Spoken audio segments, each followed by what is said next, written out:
C'est une bonne nouvelle un peu partout sur tous les réseaux sociaux, que ce soit sur Facebook, Twitter, WhatsApp, des informations qui proviennent directement d'Okigole, là où en cette date du 20 décembre 2021, le Sénat et le Parlement burundais réunis en congrès à Kigole sous l'auspice de la Commission Vérité et Réconciliation CVR. Bien entendu, beaucoup en avaient dit sur les réseaux sociaux, les autres en avaient écrit. Certains désespérés disaient que c'est pratiquement impossible, mais voilà, ce qui a été dit est bien accompli, là où la Commission Vérité et Réconciliation venait de passer une longue période, ainsi laissant beaucoup de Burundais se poser des questions à quand les crimes commis au Burundi seront qualifiés. La Commission Vérité et Réconciliation déclare solennellement, ce 20 décembre 2021, que le crime de génocide a été commis contre les Bahutus du Burundi en 1972-1973. Kuri uyu munsi twabazaniye ubutumwa. Leo hii tumewaleteeni ujumbe. Ubutumwa bw'ibigiye gushika mu minsi iri imbere. Ufumo kwa yale yatakayotokea katika siku zijazo. None wewe Mukristo woba witeguye? Je, Mukristo uko tayari? Ariko imbere yuko dusigura, reka duhe ikaze abaririmbyi. Ila kabla ya kutafsiri, tuwakaribishe kwanza waimbaji. Karibuni sana. Bazorira, bazoburiyo banikira. Bitebe bitebuke, ico gihe kizogera. Bazosarara, bazohoka. Nahubu banezerewe, hari igihe bazijirirwa.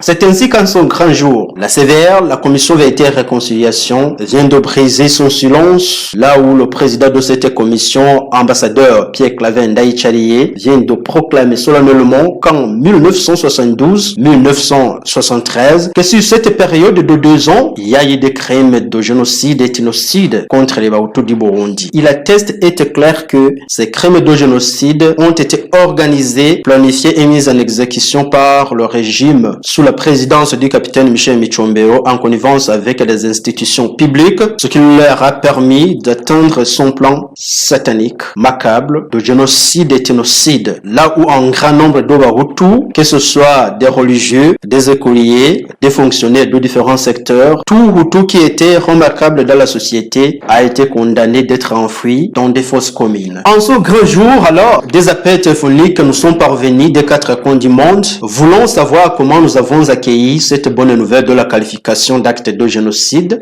Rien d'étonnant, c'était prévisible parce que malgré certains qui étaient dans une incompréhension totale, on avait maintes fois supplié au gouvernement de qualifier d'acte de génocide les événements de 1972 pour enlever tout équivoque des uns des autres et surtout des présumés coupables de ce génocide qui travaillaient d'arrache-pied en désinformant l'opinion tant nationale qu'internationale. C'est ce qui s'est passé au Burundi en 1972. Donc, aujourd'hui, nous pouvons dire que c'est une journée d'extrême extase pour les rescapés. Parce que nous voyons que le gouvernement actuel, l'État responsable, l'État laborieux et pieux, est au service du peuple. Il touche des dossiers qui étaient considérés comme des dossiers intouchables longtemps avant, sous les autres régimes. Nous, ce que nous disons, il faut qu'ils se dépêchent. En l'occurrence, prendre au plus vite des mesures d'accompagnement. C'est là où nous avons plus d'intérêt parce qu'il y a eu beaucoup de choses qu'on a manigancées, que ce soit dans le domaine législatif, que ce soit dans les accords d'Arusha. Il y a encore beaucoup de choses qui montrent que les droits de l'homme ne sont pas intégralement respectés au Burundi. Ici, nous pouvons mentionner le système gratuit de l'équilibre ethnique qui ne respecte aucun principe démocratique. Là où ceux qui ont signé les accords d'Arusha ont injustement décidé de donner 40%, 60% et 0% respectivement à moins de 14% des Tutsis, plus de 85% des Hutus et plus de 2%, c'est le recensement qui a été fait en cachette en 2017. Ces chiffres en soi montrent la continuité dans le génocide d'une autre forme, car rien ne peut justifier ce partage inéquitable. C'est fort regrettable de voir que les Batwa apparaissent dans des cooptations alors que la constitution burundaise les reconnaît comme ethnie qui fait partie intégrante des 3 ethnies reconnues au Burundi, c'est-à-dire les Hutus, les Batwa et les Batutsi. Bref, nous pouvons dire que c'est une victoire écrasante de la part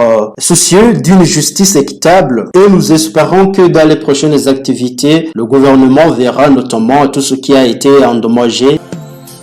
hari abantu bazorira igihe Burundi buzogorora, hari abandi bazobabara imishamirano niyarangira, bamenyereye kumira badakoze hari igihe bazicuza, hari abantu bazohoka igiturire kene bikayikora, abanyagihugu basinziriye hari umunsi bazikangura, hari abantu bazimanika icyo bakoze bigiye habona, hari abantu bazoraba abandi bakwitwe n'inkuba mu gihe mu kazi bazoraba ubushobozi ntibarabe nkunzi, hari abantu bazomaramarama iyo bavuye mw'ibarabara, hari abantu bazorya ivyatsi n'ibiti sida niyaronka umuti, hari abantu bazoturubura igisuri kene bitayikora, bishinze kujya bacaye bagera ko inabi kagwerekeza, bafata amatungo y'abandi barishikiriza, intaye niyafata ijambo bazojugujugumira, intaye niyafata ijambo bazojugujugumira, intaye niyafata ijambo bazojugujugumira. Il y a des maisons expropriées, des comptes bancaires détournés, il y a des véhicules vendus des victimes, il y a des parcelles expropriées, il y a des maisons qui jusqu'aujourd'hui sont occupées par ceux qui s'en sont appropriés, et nous demandons au gouvernement de procéder dans les meilleurs délais à la poursuite de ces dossiers pour rétablir dans leurs droits ceux acquis de droit. Tout cela doit être accompagné d'une indemnisation. Dans un état de droit, personne ne peut injustement s'accaparer et exploiter les biens d'autrui sans consensus, sans contrat de bail, sans achat et sortir comme ça sans pénalité préalable. Ce serait la promotion d'impunité. C'est vrai, nous aspirons à une réconciliation nationale, réconcilier tous les Burundais, mais cette même réconciliation doit se baser sur certains critères. Bien entendu, ceux qui ne sont proches de rien. La réconciliation ne doit pas mettre à côté la justice. Ceux qui possèdent ceux qui ne sont pas les leurs doivent impérativement les restituer aux ayants droit. Des maisons, l'argent sur des comptes anarqués, des véhicules vendus. Si on dispose des preuves de propriété, le gouvernement doit faciliter la restitution immédiate et sans condition. Pas question d'attendre ce source-là pour continuer d'exploiter illégalement les biens des victimes. Ce qui a été exproprié et bien connu, personne ne peut réclamer arbitrairement ce qui ne lui appartient pas. Nous demandons au gouvernement de procéder sans délai à ces activités. Le fait d'avoir perdu les nôtres, c'est toujours sans égal parce que ils ne peuvent pas nous les restituer, mais les biens matériels encore existants, inamovibles, doivent faire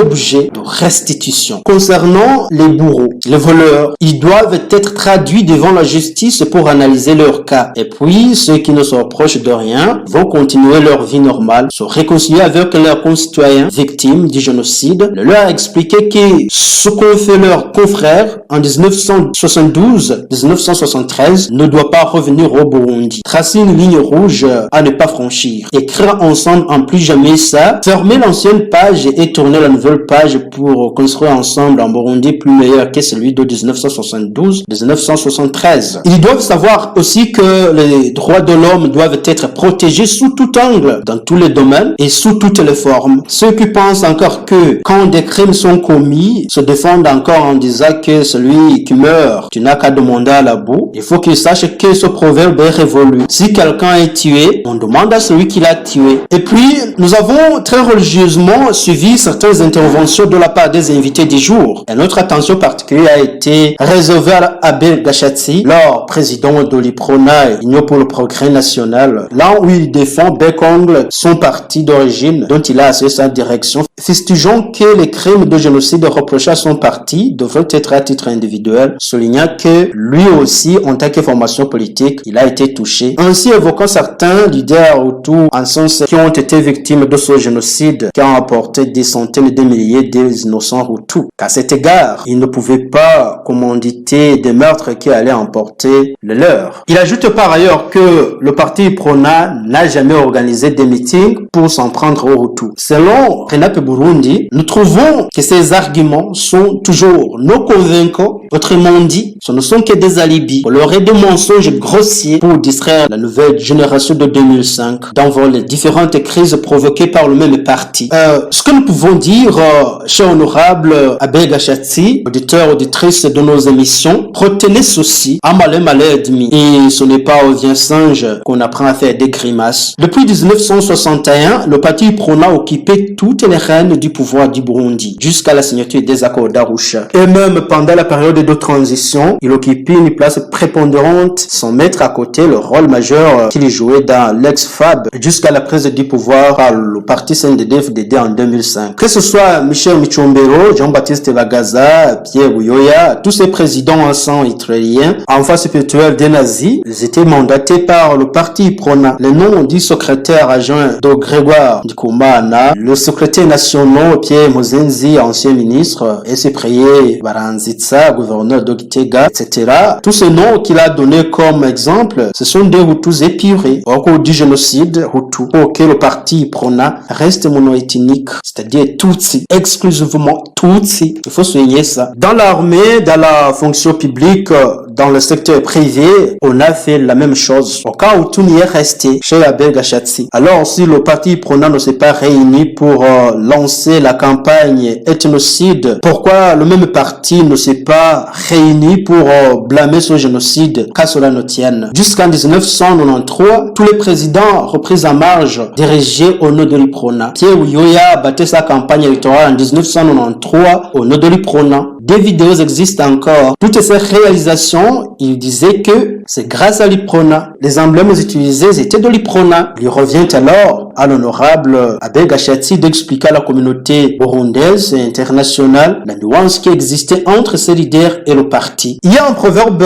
qui dit que les jours d'envoleurs sont comptés. Ils sont au nombre de 40. Chaque 18 septembre de chaque année, le parti Prona fête sa victoire de 1961 et accepte qu'en 1993, il a perdu les élections face au parti Frodebou. Même si sa boulimie du pouvoir ne l'a pas permis de laisser la victoire au vainqueur du Frodebou, il revient à lui de nous convaincre sur la relation qui existait entre ses leaders et son parti. Sinon, nous disons qu'il essaie de faire ces derniers coups parce que les faits sont têtus. Il est absolument coupable de tous les crimes commis au Burundi. Car si on évoque des JRR, des gouverneurs, des administrateurs communaux du même parti Prona, rien que les faits. Normalement, le parti Prona ne peut pas évader la justice. Wait and see. Comme nous l'avons déjà dit, ça fait une année, vu le crime de génocide commis sous la direction du parti Prona, ce parti est en partie des nazis. Ce parti, on le répète, est en partie des nazis, comme celui d'Adolf Hitler, comme la Ligue belge des droits de l'homme l'a aussi dit. Ce parti ne devrait pas continuer à exercer ses activités de la politique ethnocide.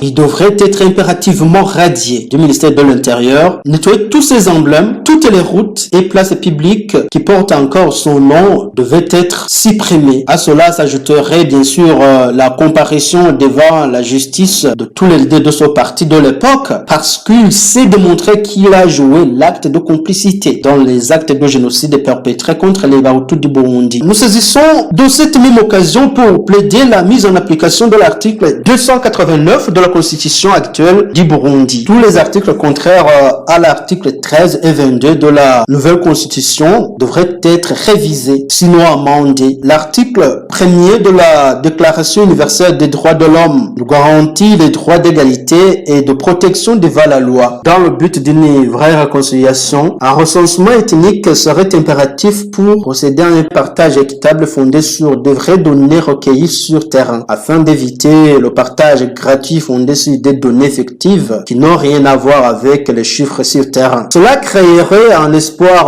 au sein des Burundais et nous servirait d'éviter la discrimination basée sur l'effectif. Personne ne devrait être victime ni de sa minorité, ni de sa majorité, bien sûr. La majorité de certains ne devrait pas être le facteur de privation de certains droits, tout comme sa minorité. Personne au Burundi n'est privé du droit de multiplication, raison pour laquelle le partage équitable objectif et porteur de solutions dans le but de construire un Burundi fondé sur une justice impartiale. On doit jongler quitte à ce que si l'un de ces groupes ethniques se multiplie ou diminue, ça peut arriver, le gouvernement doit effectuer le partage compte tenu des chiffres actuels. Le népotisme a été longtemps une source de malheur pour notre pays, raison pour laquelle nous devrions s'en débarrasser. C'est dans ce même sentiment de satisfaction que nous appelons tous les Burundais à garder la concorde telle qu'on l'a entamée depuis 2005, tout en exigeant au gouvernement de revoir le système de quotas ethniques, mais aussi en faisant la sienne la tâche de restitution de tous les biens en détention illégale par les bourreaux, sans oublier des immeubles